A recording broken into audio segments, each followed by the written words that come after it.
Now, at the time, uric acid was not really considered very important. It was thought as to be a waste product, basically, and it was certainly important in the disease gout when it crystallized in joints, but it really wasn't thought to be important in kidney disease. And in fact, there were many papers saying that although it's associated with kidney disease, it probably doesn't have a causal role. And but we thought to ourselves, maybe maybe in patients who have gout or patients with high uric acid, small amounts of crystals could deposit in the kidney that could cause low-grade inflammation in the kidney, and that might make the kidney want to hold on to salt. So we started doing some experiments where we raised uric acid in animals, and so it turns out that humans have higher uric acid than other animals because we lack an enzyme called uricase, and uricase is an enzyme in the liver that degrades uric acid. So humans have a little bit higher uric acid than most other mammals. So in order to raise uric acid in a laboratory rat, we actually gave it this uricase inhibitor, thinking that we were going to get low-grade inflammation in the kidney and crystals, and that might cause high blood pressure. But what we found was that we did get high blood pressure. The animals became hypertensive when we raised uric acid, but when we looked in the kidneys, we didn't see any crystals at all. And so we had to face the fact that uric acid might actually cause hypertension in the rat. And, at that point, it was known that 25% of people, 30% of people with high blood pressure have a high uric acid. And if you have bad hypertension, it's like 50 or even 75%. And so it was sort of, a remarkable observation because it suggested that we might have found a cause of hypertension. We submitted our paper saying that, raising uric acid might actually raise blood pressure. And we had to be very careful. We sent it to Nature, and of course they were not interested because it was too provocative, really, because everybody had more or less thought of uric acid as being a waste product. And so we ended up publishing it in a journal called Hypertension, which is a nice journal. In 2000, I moved to Baylor in Houston, Texas.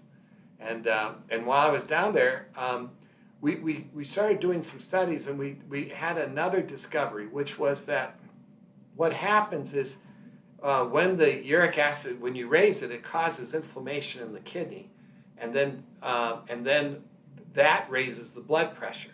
And if you lower the uric acid, you lower the inflammation and you lower the blood pressure. But we realized that there was another thing going on, which is that if you kept the inflammation going a long time, then the kidney drove the blood pressure even when you corrected the uric acid.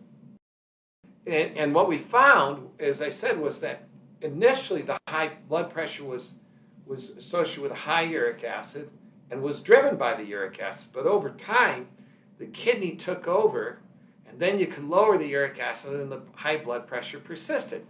So what was interesting is that in humans, there's this fair amount of data supporting that uric acid tends to be high with new onset hypertension. And especially, and then over time, it can stay high or it can come down to normal. But basically, we realized that if we're going to look to see if uric acid was important in hypertension, we would want to begin with studying people who have new onset hypertension, where it's not been so long that they start developing kidney damage. You probably know, many, many years ago, pediatric hypertension was mainly a congenital problem, kidney damage or renal artery stenosis. You're born with, a single kidney or fibromuscular dysplasia. It was all what we call secondary hypertension. But as obesity started to increase, including in children, suddenly things like type 2 diabetes and high blood pressure started becoming more common in adolescence. So his clinic was filled with children, many of them who were overweight and hypertensive, who had true primary hypertension. So I gave him a very simple question. I said, why don't you just go and look and measure the uric acid and see what it is? And he came back, a month or two later, and he showed me this graph, and there was a direct relationship of uric acid with blood pressure in these adolescents. And what's more, it was only true in the primary hypertensive. So kids who had normal blood pressure had low uric acid, and if you had secondary hypertension, you may or may not have a high uric acid. But if you had primary hypertension, what we call essential hypertension, the hypertension associated with obesity, the uric acid was elevated. And it was like 90% of these kids had high uric acids versus like less than 5% of the controls. So Dan got this idea that he would actually do a randomized controlled trial to see if lowering uric acid could lower blood pressure. It was a double-blind, placebo-controlled crossover design where adolescents, I think their average age was like 14 or 15, who had just been diagnosed with high blood pressure, were randomized to allopurinol, and then there was a washout, or placebo, and then there was a washout, and then they took the other drug or placebo. So everybody got treated both with placebo or allopurinol at different times. And what he found was, it was unbelievable. These were kids who had never been treated with hypertension. They had never received any medicine at all. These were pharmacologically naive. They just had high blood pressure, recently diagnosed, and 90% of them responded. 88% responded to lowering of uric acid. If we lowered the uric acid under 5, they became normotensive. And in the placebo arm, only 5% or so responded. It was dramatic. It was like, oh my God, how could this be? Could uric acid be a cause of hypertension? So again, it's an interventional trial in humans. You give a drug that inhibits an enzyme that's involved in the production of uric acid from precursors, and lo and behold, uric acid level goes down and blood pressure goes down. How was that greeted by the mainstream when you published? I mean, it was viewed as quite exciting. In the pediatric literature, there was already some associations of uric acid with hypertension that had been observed. And of course, the association was well known in the adult, but I think there was a fair amount of pushback, but the study was so well done that it got into JAMA. And, so it had a high visibility. And it has subsequently been very, very highly cited. So we knew that the renin-angiotensin system was involved in uric acid, but we also had some experimental data suggesting that this system called nitric oxide was being inhibited. And as you know, nitric oxide is a vasodilator. It's produced by the endothelium. It keeps the blood vessels healthy. And the people who discovered nitric oxide, 3 of them got the Nobel Prize. So it's a very important system that keeps the body healthy. And it keeps the blood vessels dilated and blocks inflammation in the blood vessels. It blocks clotting. It's really an amazingly important system. And in young people, nitric oxide levels are high. Endothelial function tends to be good. But as we develop kidney disease, or as we develop high blood pressure, or as we develop diabetes, this endothelial function is hurt. So what we started looking at, and we discovered that when the uric acid was high, endothelial function tended to be poor. And there was even a paper in the JAMA, I think it was in the JAMA, that looked at circadian rhythm, and they found that when uric acid goes up in early morning, nitric oxide levels fall, and there seems to be a circadian rhythm to it as well. And when we put uric acid on cells, like endothelial cells, we could block nitric oxide. What was fascinating, David, is it does it multiple ways. It does it by working on the transport of arginine.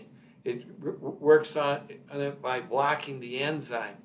It can scavenge nitric oxide itself. We found that it actually binds nitric oxide. I mean, it really has multiple ways of reducing nitric oxide. And our group wasn't the only group that looked at this. Other groups confirmed it, and there are multiple mechanisms. And if we can increase nitric oxide, it turns out we could actually, when we increased nitric oxide, we could block some of the effects of uric acid, such as, for example, hypertension. So I started thinking, could this epidemic of high blood pressure and obesity and diabetes be related to uric acid? And what I found was that this epidemic of obesity, although everyone had talked about it as starting in the 1970s, you could trace it back to 1890. That's right around 1890 was the turning point. I call it the tipping point. The obesity was seen in about 2 to 3% of people in 1890, and it was already rising by 1905, 1920, 1940. And the same thing was true for diabetes. Diabetes was like 2 cases per 100,000 people in 1890. That's what Sir William Osler wrote in his textbook, and then it started to increase dramatically into the 20s and the 40s and the 50s. And the same thing was true for high blood pressure. High blood pressure was actually rare back in 1905, and Janeway, who studied this, 500 people, said there was only like 3 to 5% of people had high blood pressure back then. And so there was this real dramatic rise over the last century. And I started looking at uric acid levels, and they also turned out, the trouble was there was different assays way back when, but around 1920 they started measuring it. And then a new assay came up in 1930, and that assay actually has been used routinely since then. And it's very easy to show that uric acid levels went from about 3 milligrams percent in 1920 to an average of like 5.5 or 6 milligrams percent like now. So it's been going up. So then the question is, why is the uric acid going up? Is it because it's going up because of obesity and diabetes and high blood pressure, or is it going up because of something else? And the big thing that controls uric acid, one of the major controllers, is diet. So I immediately thought, it's going to be purines. It's going to be, we've all been told that, when I was in medical school, they said, well, uric acid is driven by purines, high purine diets. So things like beer, which has yeast in the beer, and red meats and things like this should be the primary driver. But when I looked, the red meat intake was actually flat, or actually tended to go down a little bit, depending upon which decade. I mean, it did not correlate at all. But I was aware, as you are, that sugar, sugar, and particularly fructose, the component of table sugar, can raise uric acid. And, it was known by Osler. Osler knew that sugar raised uric acid. He said, avoid sweets if you have gout. This is like 1890. People were writing about it, but, it kind of fell off the map, and everybody was thinking it was purines when I was around doing this. And so the idea, the thought was that maybe could it be fructose? Could it be sugar? So I decided to do an experiment. And I gave sugar. Actually, it was done by Taka Nakagawa in our group. He was a Japanese visiting scientist. And he gave sugar to rats. And, over time, and he gave fructose to rats. And over time, they became obese and pre-diabetic, and they developed metabolic syndrome, but their blood pressure went up. And the original theory, David, was that we were going to lower the blood pressure, and that was the reason for this epidemic of high blood pressure. But what we found is that when we lowered the uric acid, the blood pressure improved. But guess what? The triglycerides were less in the blood. The insulin levels came down. The glucose levels were less. The fat in the liver was less. And even the weight gain was affected in the first study, not so much, but in subsequent studies, yes. And so we realized that when we were lowering uric acid, we weren't just improving blood pressure. We were like improving the metabolic syndrome. And what's more, as I looked at it, I became convinced that fructose and sugar was like the main driver of obesity. And this was like 2003. There weren't many people looking at it back then, to be honest. There was a group and UC Davis that had some grants and were studying this. But basically, sugar had kind of escaped a lot of people's thinking in terms of being a cause of gout, for example, but also even as a cause of obesity. It was sort of suppressed at that point. And so we started doing studies to try to understand how fructose could cause metabolic syndrome and what was the role of uric acid. Because, I mean, everybody was saying that the reason you got fat was because you're eating too many calories and you're eating too much sugar. And uric acid is a metabolite, but it's like an offshoot metabolite. It's not like part of the fructose metabolism in the standard sense. And it isn't like fructose is broken down to uric acid.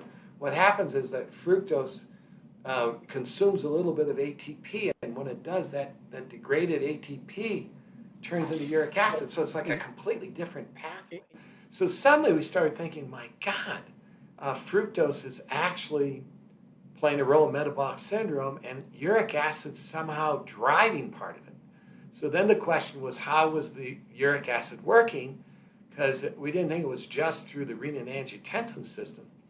But we knew that it inhibited nitric oxide, and I was aware that mice that had endothelial nitric oxide knocked out developed features of metabolic syndrome. And so it's called the eNOS knockout, but basically if a mouse doesn't make enough nitric oxide, they can develop features of metabolic syndrome. So we thought, wow, maybe that's how it's working.